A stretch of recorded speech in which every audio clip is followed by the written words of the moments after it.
Yatnya Kasada di Gunung Bromo, Probolinggo. Persembahan suku Tangger untuk leluhur dan alam. Probolinggo. Di tengah dinginnya udara pegunungan yang menusuk tulang, langit Bromo perlahan terang pada Rabu dini hari, 11 Juni 2025. Di waktu yang masih sangat pagi itu, ribuan umat Hindu dari suku Tangger telah memadati lautan pasir Gunung Bromo. Mereka membawa ongkek, atau sesaji berisi hasil bumi, ternak, dan berbagai persembahan lainnya untuk mengikuti puncak upacara Yatnya Kasada 1947 Saka. Upacara tahunan ini bukan sekadar ritual keagamaan, ini adalah wujud syukur, penghormatan kepada leluhur, serta pengikat nilai-nilai spiritual dan budaya yang telah diwariskan turun-temurun. Tahun ini, Yatnya Kasada terasa istimewa. Dua dukun pandita, atau tokoh spiritual yang memimpin upacara adat dan keagamaan di komunitas Tengger, dikukuhkan, yaitu Sukadi dan Sutaji dari Desa Mororejo, Kecamatan Tosari, Kabupaten Probolinggo. Pengukuhan ini menjadi simbol keberlanjutan, nilai-nilai adat, dan regenerasi pemimpin spiritual di tengah masyarakat. Prosesi diawali dengan pembacaan sejarah Kasada, mengingatkan kembali legenda Roro Anteng dan Joko Seger, leluhur suku Tengger yang menjadi asal-usul ritual ini. Setelah itu, satu persatu ongkek diusung menuju kawah Gunung Bromo. Disinilah puncak ritual terjadi, pelarungan sesaji ke kawah, sebagai bentuk persembahan kepada Sang Hyang Widi dan leluhur.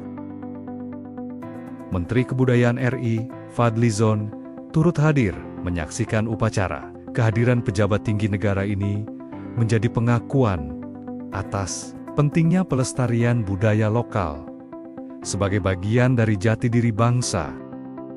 Di tengah gemuruh kawah dan suara doa yang lirih, Yatnya Kasada menjadi pengingat akan harmoni antara manusia, alam, dan leluhur. Sebuah warisan spiritual yang tak hanya bertahan, tetapi juga terus hidup di hati masyarakat Tengger.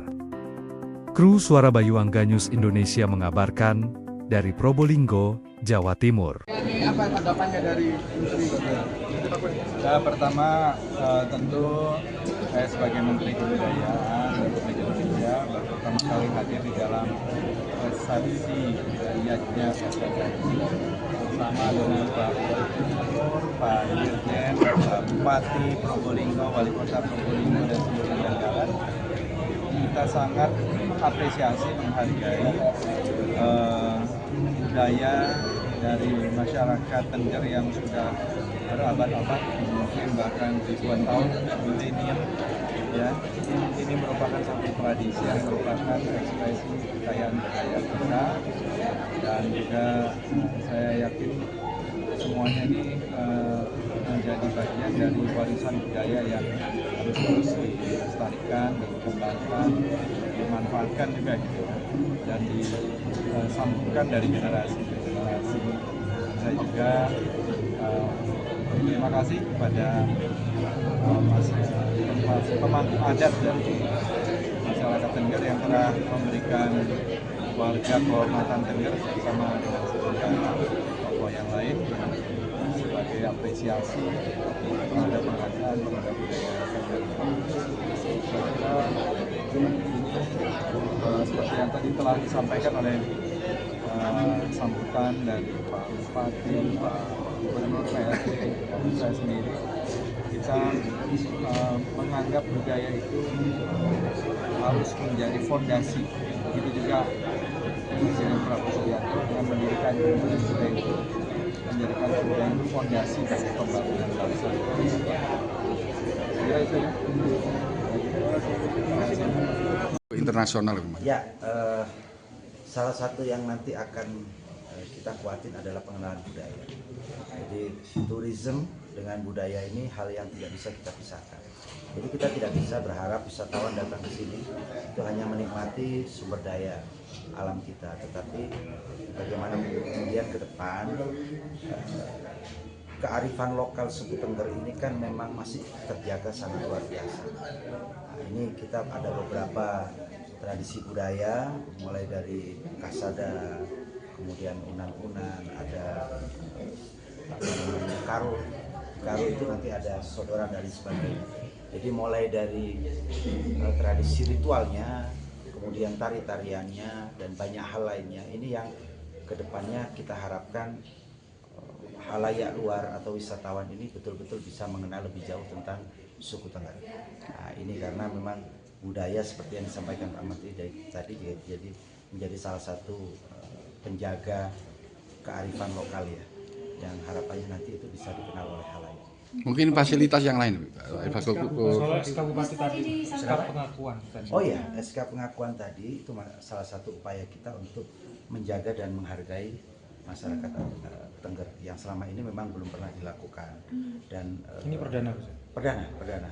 Kita harapkan apa yang kita lakukan ini juga dilakukan oleh 3 kabupaten lain. Mungkin di situ ada Pasuruan, Malang, Lumajang, yang mana masyarakat Tengger ini mendiami dari kawasan TNBTS yang terdiri dari 4 kawasan kabupaten ini dan populasinya sekitar kurang lebih 500.000. Nah, ini adalah upaya sebagai bentuk perhatian kami, perhatian dan perlindungan kami terhadap masyarakat adat, terutama masyarakat Tengger. Karena kita bicara Kabupaten Probolinggo nggak bisa hanya bicara tentang Tengger. Kita punya Bromo dengan Tengger, kita punya Argopuro dengan Dewi Rengganisnya, kita punya kisah juga tentang Joko Tarub, ya, Panji Laras. Nah, ini yang kemudian menjadi salah satu menjadi salah satu ciri khas atau jati diri Kabupaten Probolinggo. Nah, makanya kami menyampaikan tadi kepada Pak Menteri bahwa ini loh Kabupaten Probolinggo dengan segala kekayaan budaya kita yang kedepannya kita harapkan Kabupaten Probolinggo sebagai rumah budaya dan sejarah Jawa Timur. Gus, hasil komunikasi dengan Pak Menteri ada yang dijanjikan mungkin dari Pak Menteri? Ya, ke depan memang kedepannya kami butuh dukungan penuh dari pemerintah pusat, terutama dari kementerian, agar terhadap effort kami dan upaya kami di dalam memunculkan budaya. Karena terus terang kita itu belum punya catatan yang baik. Kita bicara tentang Tengger, tetapi kisah tentang Roro Anteng dan Joko Seger itu dimulainya tahun berapa, bagaimana kisahnya, ini belum ada catatan yang baik, catatan yang resmi yang disepakati bersama yang bisa jadi cerita rakyat yang bisa diceritakan kepada anak-anak cucu kita, dan cerita ini juga harus dipahami oleh anak-anak sekolah kita. Nah, termasuk terkait dengan Dewi Rengganis ini kita belum punya. Kita hanya bicara tentang Tengger, Joko Seger, Roro Anteng, kemudian Dewi Rengganis, Joko Tarub, tapi catatan tentang cerita ini belum ada. Nah, ini yang akan kita mulai sejak saat ini. Syukur kita Pak Menteri sendiri sudah hadir dan beliau siap untuk backup dan support kita, termasuk terkait dengan keberadaan museum di Kota Kraksan. Nanti ini akan kita bicarakan lebih jauh. Kita butuh itu karena kan artefak kita banyak di daerah selatan dan hilang kan, banyak yang hilang lah. Ini yang harus ada upaya penyelamatan agar sejarah itu catatannya terjaga di Kabupaten Probolinggo. Tadi disampaikan